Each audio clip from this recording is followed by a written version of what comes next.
네, 이제 오늘 함께 나눌 하나님 말씀은 창세기 12장입니다.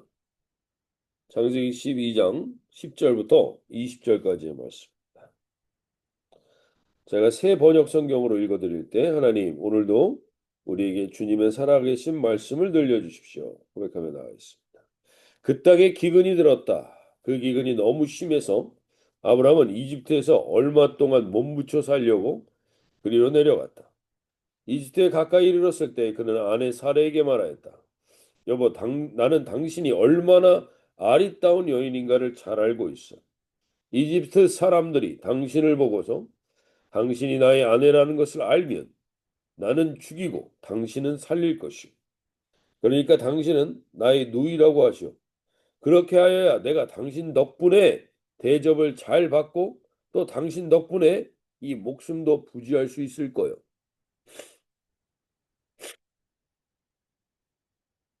아브라함이 이집트에 이르렀을 때 이집트 사람들은 아브라함의 아내를 보고 매우 아리따운 여인임을 알았다. 바로 대신들이 그 여인을 보고 나서 바로 앞에서 그 여인을 칭찬하였다. 드디어 그 여인은 바로의 궁전으로 불려 들어갔다. 바로가 그 여인을 보고서 아브라함을 잘 대접하여 주었다. 아브라함은 양떼와 소떼와 암나귀와 순나귀와 남녀 종과 낙타까지 얻었다. 그러나 주님께서 아브라함의 아내 사레의 일로 바로와 그 집안에 무서운 재앙을 내리셨으므로 바로가 아브라함을 불러서 꾸짖었다. 어찌하여 너는 나를 이렇게 대하느냐? 저 여인이 너의 아내라고 왜 일찍 말하지 않았느냐? 어찌하여 너는 저 여인이 내 누이라고 해서 나를 속이고 내가 저 여인을 아내로 데려오게 하였느냐? 자, 네 아내가 여기 있다. 데리고 나가거라. 그런 다음에 바로는 그의 신하들에게 명하여 아브라함이 모든 재산을 거두어서 그 아내와 함께 나라 밖으로 나가게 하였다. 예.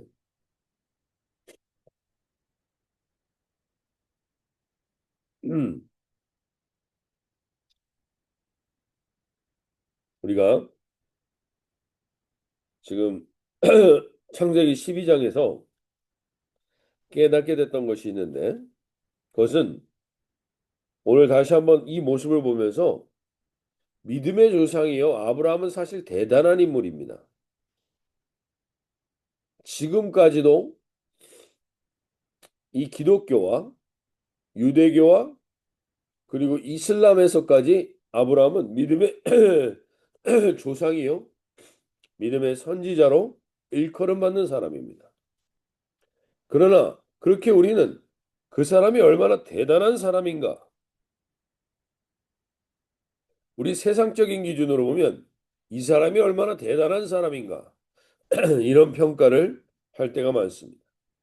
그러나 오늘 성경은 명확하게 우리에게 보여줍니다. 아브라함이 대단했던 게 아니라 아브라함에게 약속하신 하나님이 대단한 것입니다. 우리는 신앙생활을 하고 아니 신앙생활뿐만 아니라 이 세상을 살면서 너무나 많은 경우가 사람에게 대단한 평가를 할 때가 많습니다. 사람을 대단한 평가를 하면서 그 사람에게 우리가 포커스를 둘 때가 있습니다. 그러나 성경은 우리에게 명확히 얘기해 줍니다. 특별히 대단한 사람은 그렇게 있지 않다는 겁니다. 우리가 볼 때 대단해 보이는 그 사람도 결정적인 실수를 하고 넘어집니다. 성경은 계속 그것을 우리에게 이야기해 주는 겁니다. 그러니 어떤 사람을 보고 너무 실망할 것도 없고, 그러니 어떤 사람을 보고 너무 기대할 것도 없는 것입니다. 우리가 믿음의 조상으로 설 수 있는 가장 중요한 것은 하나님의 약속에 대한 반응입니다. 하나님의 약속에 대한 반응이 그 인생을 결정짓는 것이지, 그 인생이 대단해 보이고 세상에서 거창해 보여도 하나님의 약속이 그와 함께하지 않으면 순식간에 그 사람은 정말 웃음거리가 될 만한 사람이 됩니다. 오늘 아브라함은 너무나 웃음거리가 될 만한 일을 합니다. 자기 아내 때문에 죽을까 봐 두려워서 목숨을 건지기 위해서 거짓말을 하는 아브라함의 모습을 보게 됩니다. 근데 오늘 우리가 이것을 통해서 다시 한번 돌아볼 수 있길 바랍니다. 하나님의 사람이 특별한 것은 그 사람이 특별한 게 아니라 그 사람이 약속에 어떠한 반응을 하고 있느냐에 따라서 하나님의 약속에 대한 반응에 따라서 그 사람의 인생이 결정된다는 것입니다. 오늘 아브라함은 우리가 지난번에 살펴보았던 것처럼 원래 아브라함의 아버지 데라에게 하나님은 약속의 땅 가나안을 명령해 주십니다. 그래서 그 데라는 갈대와 우르를 떠납니다. 아브라함과 그 안에 사라와 그리고 그 아들 자기보다 먼저 세상을 떠나는 아들의 손자 롯을 데리고 이 길을 떠납니다. 그래서 가나안에 원래 들어와야 되는데 그 아버지는 현실적인 문제, 우상 숭배, 그리고 우상을 팔아서 돈을 먹고 사는 이 생계 부분에서 가나안 직전 하란이라는 곳에서 너무나 번성합니다. 그래서 그는 가나안 땅으로 걸어 들어오질 못합니다. 그러니까 하나님이 데라를 데려가십니다. 그러고 나서 새로운 약속된 관계로 아브라함과 하나님이 12장을 시작합니다. 그러면서 아브라함은 자기의 가족들을 하란에 머물게 하지 않고 하란에서 그래도 편안하게 잘 살 수 있었지만 그 땅을 떠나 가나안 땅으로 들어오며 하나님의 약속을 받게 됩니다. 7가지의 약속을 받는다고 했습니다. 그래서 큰 민족을 이루고 복을 주어 창대하게 하고 복이 자체가 되고 너를 축복하는 자에게 내가 복을 내리고 너를 저주하는 자에게 내가 저주를 내리고 땅의 모든 족속이 너로 말미암아 복을 얻게 된다. 결국 하나님의 약속은 이루어졌지만 이 과정 속에서 결국 그 약속을 믿고 들어간 그 땅은 아브라함이 생각하는 것처럼 평탄하고 안락한 땅이 아니었습니다. 그 땅의 원주민들이 가나안의 원주민들이 거주하고 있었고 그들은 아브라함을 내어 쫓고 아브라함에게 텃세를 부리고 아브라함이 장막을 치지 못하도록 핍박을 합니다. 그러니까 아브라함은 결국 평지에 이 장막을 치지 못하고 산에 올라가서 베델 동쪽 산으로 옮겨 장막을 치게 됩니다. 그곳에서 또 여호와의 이름을 부르며 그 약속을 믿으며 서 있습니다. 그런데 언제나 하나님의 약속과 우리가 부딪히게 되는 게 무엇인가? 하나님의 약속을 믿고 계속 갈 수 없게 하는 대표적인 것이 무엇인가? 그것은 바로 결정적으로 먹고 사는 현실적인 문제입니다. 그의 아버지 데라도 그것 때문에 가나안 땅으로 들어오지 못했고 가나안 땅에서 끝까지 하나님의 약속을 지켜보려고 했던 아브라함도 결국에는 점점 남방으로 옮겨갑니다. 점점 남방을 옮겨왔다는 건 자기가 옮겨가고 싶어서 옮겨간 게 아닙니다.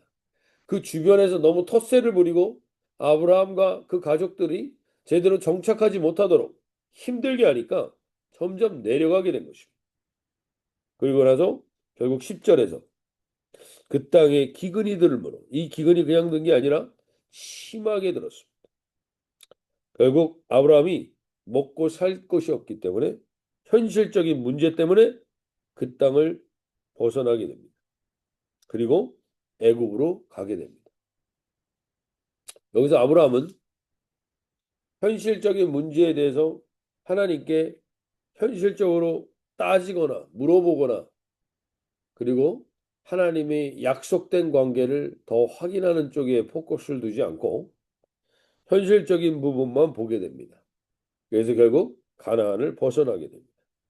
우리가 볼 때는 당연히 그럴 수 있을 것처럼 여겨집니다. 먹고 살 것이 없고 당장 현실적인 문제가 있는데 내가 가장 그것을 해결할 수 있는 방법을 찾는 것이 가장으로서의 합당한 도리입니다. 해야 할 일인 것이죠. 그런데 우리가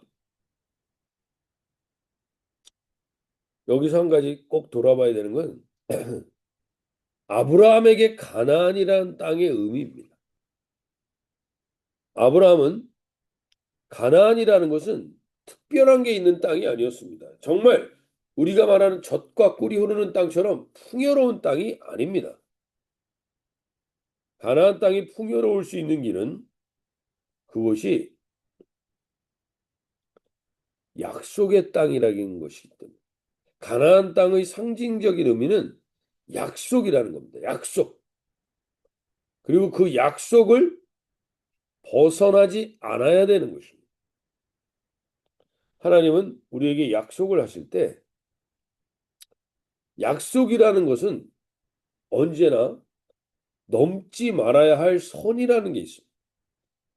넘어서는 안 될 선이라는 게 있습니다. 부부가 약속된 관계입니다.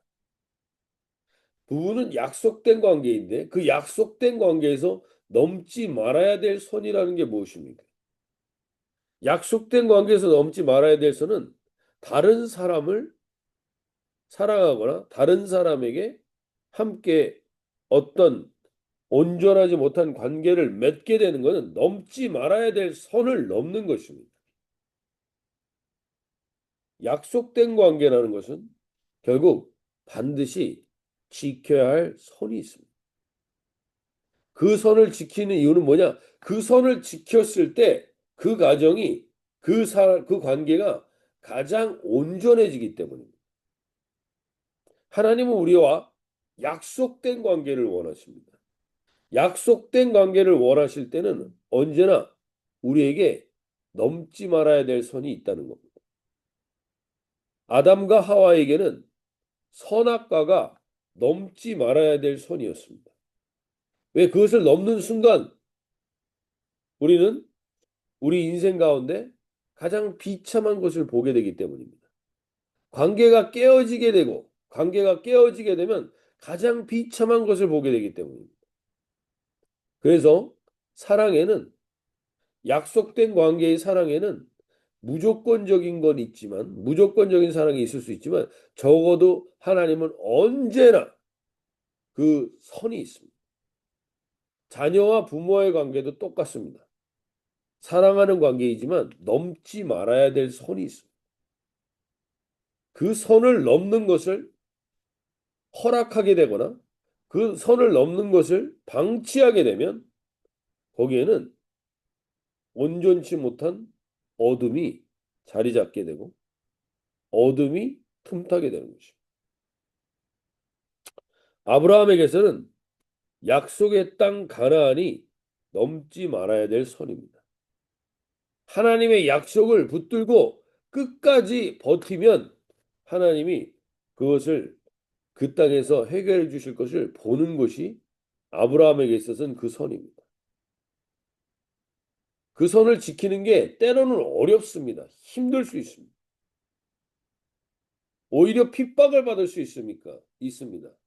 하나님의 약속이 무슨 소용이야? 라며 주변에 반발을 살 수도 있습니다. 그러나 그럼에도 불구하고 우리가 반드시 깨달아야 하는 것이 있습니다. 이 선을 지키는 것이 우리의 가장 큰 행복의 기준이 됩니다. 부모와 자녀 간의 선을 지켜야만 온전한 행복이라는 게 있을 수 있고 부부 간에 온전한 선을 지켜야만 행복이 있는 것처럼 하나님과 나하고의 관계에서도 반드시 그 선이 있습니다. 요셉에게도 그 선이 있었습니다. 보디발의 집에서 모든 것을 다 맡길 만큼 요셉은 보디발의 신뢰를 얻었습니다. 근데 넘지 말아야 될 선이 뭐였습니까? 그 아내, 보디발의 아내였습니다. 근데 그 아내가 매일같이 요셉을 유혹합니다. 요셉에게 이 선을 넘으라고 자꾸 도전을 합니다. 그 선을 넘지 않기 위해서 요셉은 끝까지 그 선을 넘지 않았던 결과는 결국에는 감옥으로 가게 됩니다. 하나님의 뜻을 지키고 하나님의 약속을 지켜서 그 선을 넘지 않았더니 핍박과 어둠이 올 수 있습니다. 어려움이 올 수 있습니다.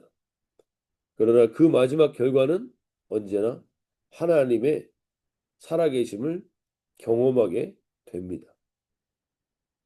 그러나 그 선을 넘게 되면 우리는 인생에서 가장 큰 불행을 경험하게 됩니다.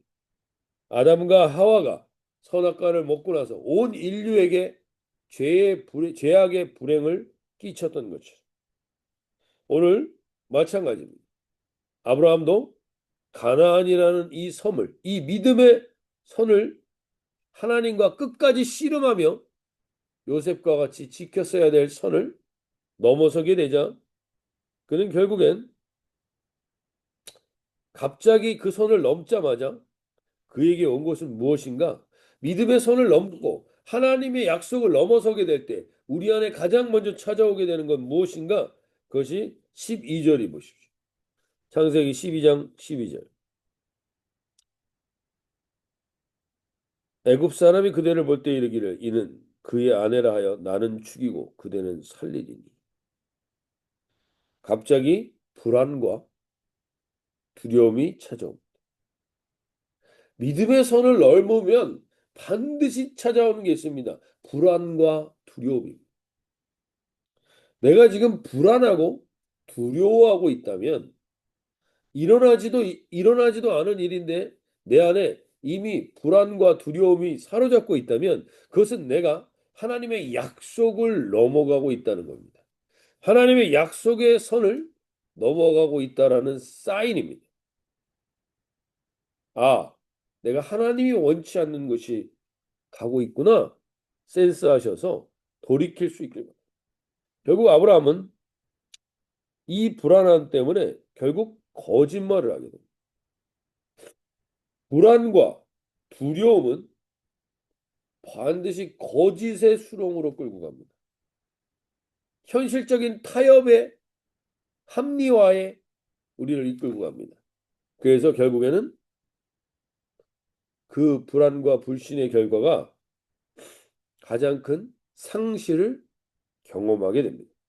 거짓된 삶을 살고 거짓된 삶은 절대적인 우리에게 상실을 경험하게 됩니다.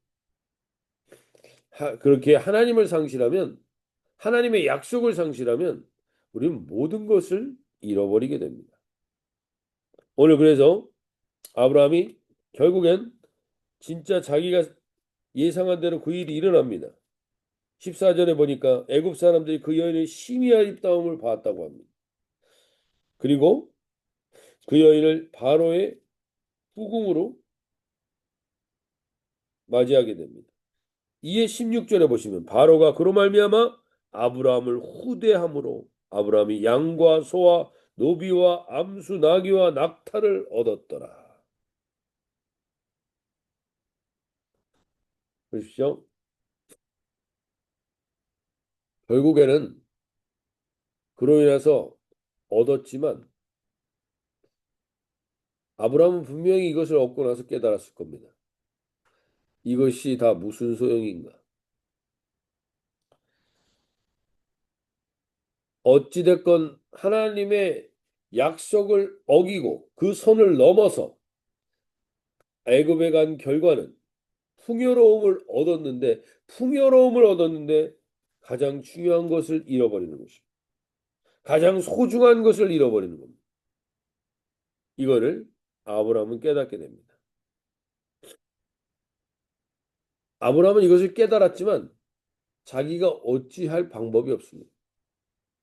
그만큼 아브라함은 무력한 사람입니다. 아브라함은 그렇게 대단한 인물이 아니라는 것이죠. 그때 아브라함이 할 수 있었던 건 무엇이었을까? 여기 성경에 나와 있지 않습니다. 그러나 그 상실감 속에서 자기가 할 수 있었던 것이 무엇이었을까? 그저 하나님을 찾는 일 외에 아브라함이 할 수 있는 건 없었을 것입니다. 그래서 결국 17절에 보시면 여호와께서 아브라함의 아내 사레의 일로 바로와 그 집에 큰 재앙을 내리신지라. 하나님은 아브라함은 약속을 어겼습니다. 아브라함은 약속을 상실했지만 하나님은 아브라함에게 하신 약속을 지키십니다. 그래서 내가 너를 축복하는 자에게 너에게 복을 내리고 너를 저주하는 자에게 내가 저주하리니 하나님이 이 약속을 지켜서 결국 바로의 가정에 재앙을 내리십니다. 바로는 황당한 거죠. 내가 뭘 잘못했어? 잘못한 게 없죠. 바로는 잘못한 게 없습니다.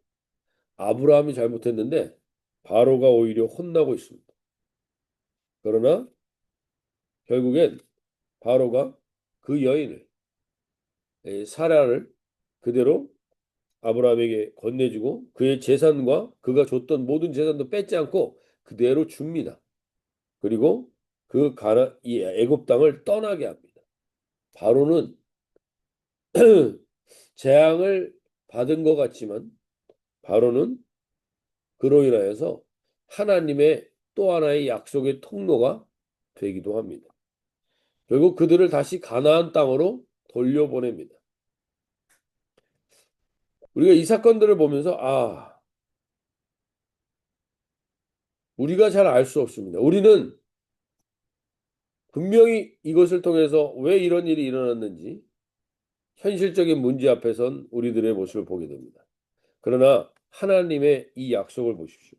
하나님은 우리를 향하여 우리가 하나님과 약속을 지키는 이 관계를 유지할 수 있는 것은 철저하게 우리에게서 기인된 게 아니라 하나님 때문이라는 사실입니다. 하나님은 그 약속을 지키시고 하나님은 그 약속을 지키시기 위해 우리와 늘 함께 하신다는 사실을 오늘 깨닫고 내가 믿음의 선을 넘었을 때 믿음의 선을 하나님의 약속의 선을 넘게 됐을 때 그때에는 언제나 행복이 오는 게 아니라 자유가 오는 게 아니라 갑자기 불안과 두려움이 온다는 사실을 아셔야 돼요. 그로 인해서 무언가 세상에서 얻었다 할지라도 그 세상에서 얻은 모든 것들은 공허하고 허무할 뿐이라는 사실도 아실 수 있길 바랍니다. 그래서 오늘 우리가 정말 분명히 하나님이 우리 각 가정에게 개개인에게 지켜야 될 선이 무엇인지 하나님 나와 부부 사이의 관계, 자녀와의 관계, 특별히 하나님과의 관계에서 내가 지켜야 될 선을 넘어서고 있는 것은 무엇인지 돌아보아 주님 앞에 다시금 온전히 믿음의 선을 회복하여 온전한 하나님과의 관계의 기쁨을 누리실 수 있기를 바랍니다. 하나님은 우리를 포기하시지 않습니다. 하나님은 늘 동행하십니다. 그래서 우리가 주님을 찾기만 하면 주님은 그 약속을 이루기 위해서 우리와 함께 하십니다. 바로 또한도 아브라함뿐만 아니라 하나님은 바로도 결국엔 약속의 통로가 되게 하시는 겁니다. 우리가 알지 못하는 일을 하나님은 결국엔 합력하여 다 선을 이루게 하십니다. 그러나 거기에 우리의 행동과 우리의 선택은 중요합니다. 우리의 선택과 우리의 행동이 어떠한 결과를 가져올 수 있기 때문입니다. 하나님 오늘 우리 가운데 특별히 현실적인 문제 때문에 고민하고 있는 지체들이 있다면 오늘 주님 내가 분명히 지켜야 될 믿음의 선이 무엇인지 알게 해주시고 하나님이 주실 약속이 무엇인지 알게 하여 주십시오. 오늘 영어 기도 제목 이렇게 얘기합니다. Dear Jesus, thank you for the purpose and plans you have for me. 하나님은 우리를 향하여 분명한 계획과 목적을 갖고 계십니다. 하나님 내가 넘지 말아야 될 선을 넘지 않도록 깨어있는 이 하루가 되게 해주십시오. 기도하며 나가겠습니다. 자, 이렇게 기도하시면 나가겠습니다.